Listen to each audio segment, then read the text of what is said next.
Welcome to the Anita Chat Podcast. I'm your host and coach, Anita Rombo. This is the podcast for growth-oriented, high-vibe, and big-hearted people who are ready to show up and glow up to be the best versions of themselves.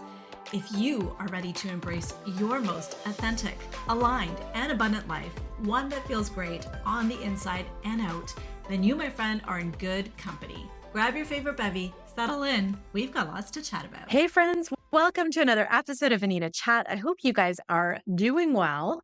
Last week, I shared with you a couple of things that I was working on that were coming up just so that you had some opportunities available at your fingertips. And one of them was this masterclass that was so amazing. I'm still on a high from it, honestly. It was really well attended, lots of engagement, lots of powerhouse people looking to make some big, bold moves. And the masterclass itself was entitled How to Move from Feeling Stuck to Unstoppable, Live Fully Now, right? So we can live fully now. How do we shift out of that feeling of being stuck?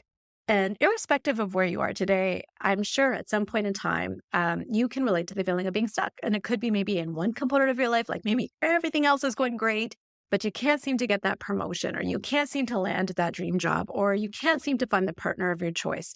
Or maybe your meal plan is in a rut. Even that is a sign of being stuck on some level. Or maybe there's this whole colossal existential stuckness, right? Where we just want to have a complete redo at life, right? Maybe we're just not the same people that we were, possibly even through like life events like COVID. Whatever it is, there's no judgment, there's no shame. I'm just saying that there's this relatability to this feeling of being stuck, to this energy of being stuck. And most of us don't want to stay in that space. We desire to make that shift. And so it's very common. And again, this topic resonated with so many people and has been all around that I thought maybe we should spend some time on the chat talking about it as well for a couple of reasons. One, it's very much aligned with soulful success. That's something that I, as a soul strategist and success coach, deeply believe in. And I'm assuming you do too if you are tuning into this podcast, because the subline of this podcast is soulful success that is aligned, authentic, and abundant. And so we really need to understand this feeling of stuckness and why we feel stuck, and more importantly, how we get out of feeling stuck if we really want to resonate with this concept of soulful success. So let's get into why we feel stuck in the first place. So when we feel stuck, a visual that comes to my mind, a visual that I shared with that masterclass, was this visual of a tug of war. How would it feel if you were playing a game of tug of war all day, every day? I can tell you right now that it would feel very heavy. I would feel very tired and worn out and overwhelmed and possibly frustrated because I wasn't seeing progress, right? There's a lot of resistance. I'd be feeling stuck. And that is exactly how we feel internally when we are in a state of being stuck. Okay, there's a constant inner push and pull that's happening within us at all time, 24/7, right? There's this inner dissonance that we're experiencing. And the people that are playing this game are the mind and the soul, right? It's constantly at battle, and none of them are at fault. In fact, both of them are doing their jobs, which makes this energy very challenging to work through. So if we take a look at something like the Maslow's hierarchy of needs, right? Basically, according to this theory, this Maslow's hierarchy of needs, we are driven by these 5 needs from the most basic to the most complex. And we have to kind of achieve each one of these rungs in order to get to that pinnacle of self-actualization. So at the bottom, we've got physiological needs, which is the base of the pyramid. It's all about things like food and water and shelter, the basic needs of life. Then we move to safety, right? The need to feel protected and stable and healthy and financial security. And then we move to love and belonging, which is taking a look at our friend groups, our familial and social groups, our community, our intimacy. Before we move to our esteem needs, which is all about self-esteem, confidence, independence, respect, acknowledgement from other people. And then we get to self-actualization, which is at the top of the pyramid, which is our desire to accomplish everything that one can, to become the most that one can be, and to reach our highest and fullest potential. So as I mentioned, there is no right or wrong between the two things that are at push and pull that are at odds with each other. They're both trying to do their job. And really, it's again between the mind and the soul. And the mind is operating at the safety level, whereas the soul is operating at the self-actualization level. So when we're in this constant tug of war, one of these voices tends to win. And I'm wondering if you can guess which one. It's also the voice that we see pervasively or feel pervasively around us. And it is, you guessed it, the outside voice, right? The one that we hear all around. And that outside voice from day one is talking about expectations. From the moment we're born, we've been surrounded by expectations, whether they be societal, cultural, gender, familial. And we've been conditioned to either meet or exceed, preferably exceed expectations, or risk not being loved or accepted. And when it comes down to that, that need for love and belonging is what evolutionarily kept us safe, kept us in a place where we would maybe be able to roll with a particular group or tribe and get our physiological needs met, right? Have our access to food, have access to safety, have strength in numbers, right? So it was very, very important for us, evolutionarily speaking, to create this safety and to meet and exceed these belongings. So as we are evolutionarily built to keep us safe, to be safe and protected, we needed to feel this love and this acceptance so that we could belong and survive. We weren't thinking about thriving. We were just thinking about belonging and surviving at that time. And when we think about today in our modern age, what is safe and protected? What is safe and protected today is literally doing the status quo. It's staying in our comfort zone. It's playing small. It's doing what everyone else does, right? It's a world full of vanilla. Nobody wants to risk standing out.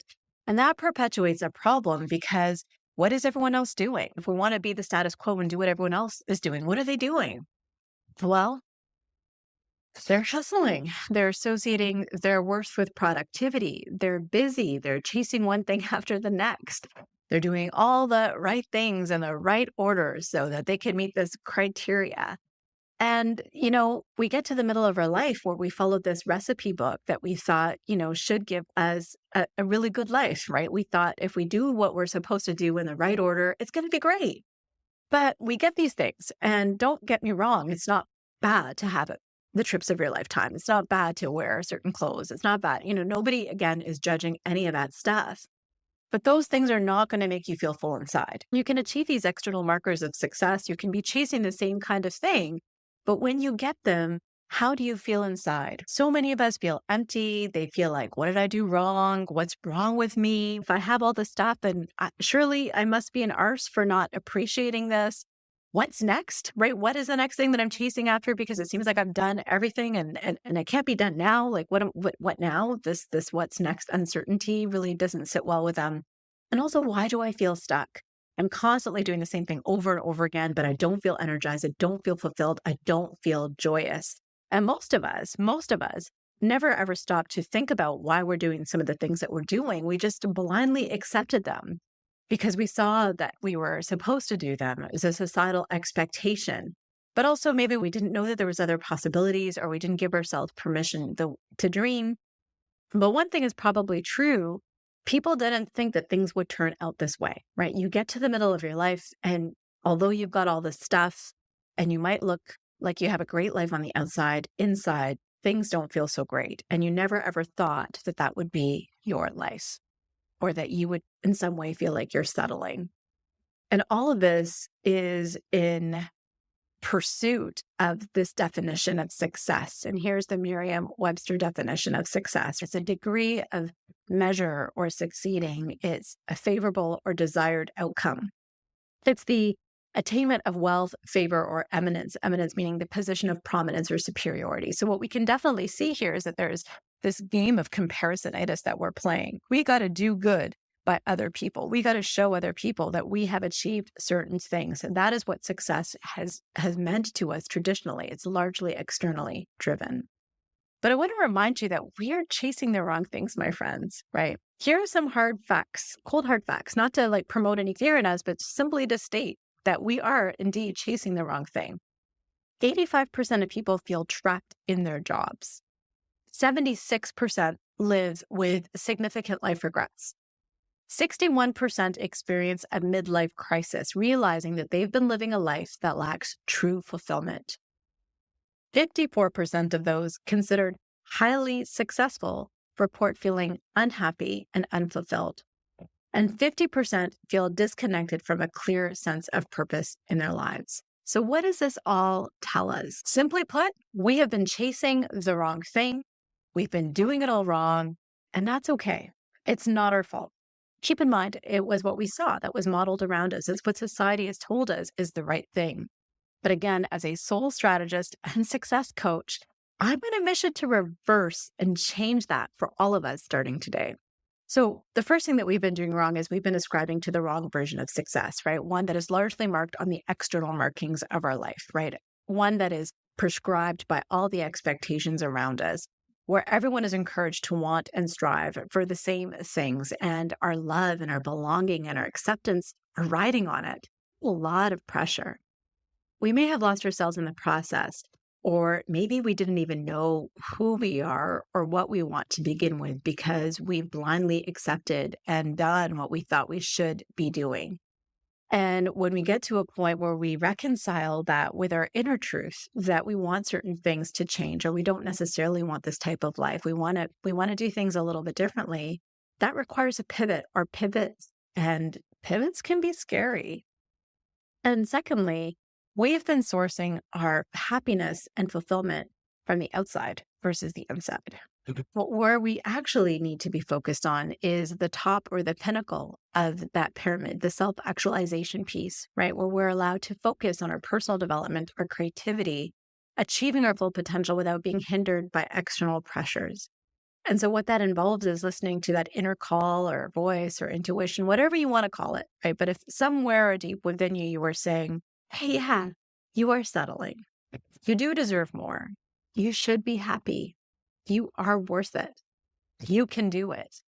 The little voice in your head that has some sort of a dream, and that voice, when we start listening to that and doing what we need to do, we're sourcing things from within and not from outside. We're listening to the inner whispers of our being versus the loud noises from the outside.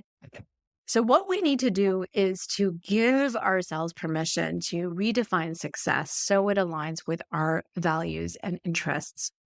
We need to boldly reprogram our definition and vision of success to one that is on our own terms, even if that means making a pivot or pivots.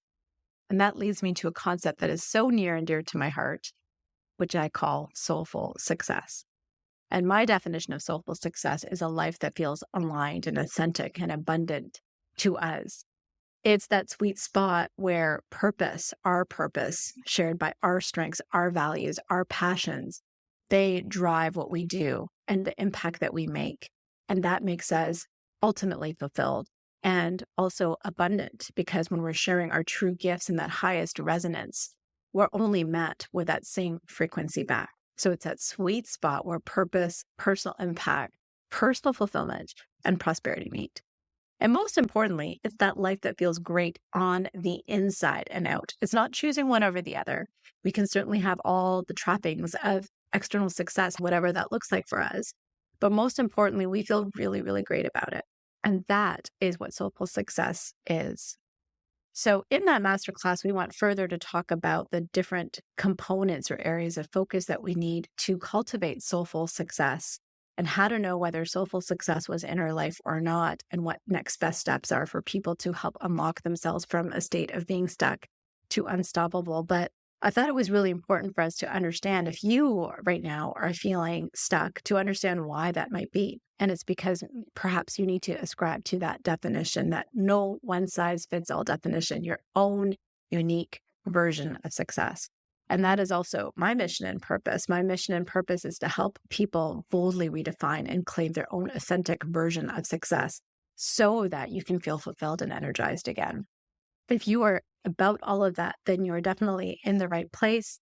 And I just wanted to share some of those insights from the masterclass. I think that really helped a lot of people.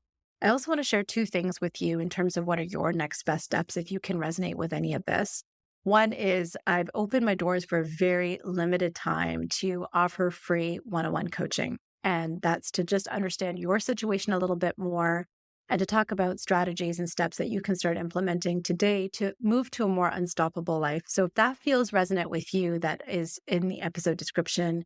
And I highly encourage you to check it out. Once again, it is a time-limited opportunity, and I've opened my calendar up significantly, as much as I possibly could. So I really hope that you will take me up on that offer.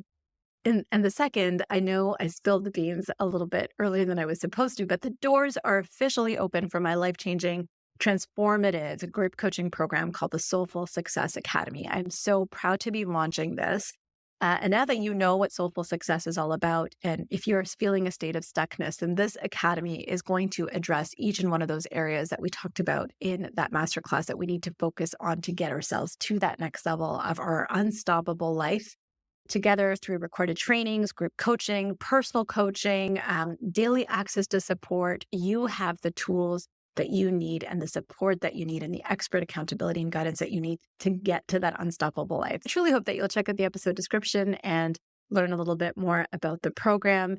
So friends, before we sign off, I'm just going to leave you with a little bit of a recap and some reflection to do. I'd love for you to ask yourself, if you weren't stuck, what would your life look like? Set a timer and get a journal and a pen and just write out, if you weren't stuck, what would your life look like in all domains, in your work, in your family, in your relationships, in your hobby, in your health, in your growth and learning? What would that look like for you? And then can you imagine what it would feel like to be living that life every single day? And what's stopping you from that right now? Where might you be feeling stuck? And if so, is it due to those external markers of success or societal expectations? And how can you define and claim your own unique version of success, your version of soulful success? And if hopping on a call or checking out the program and possibly even joining the program, that would be so awesome, is something that resonates with you as potential next steps, I would encourage you to do that. And once again, I'd love to hear from you and see how this episode resonated and hear where you might be feeling stuck and where you are struggling. So feel free to DM me or to get into my emails, or more importantly, book that call and let's have like an actual face-to-face conversation. I can't wait to connect with you. And with all that being said, I will catch you in the next episode. Bye for now.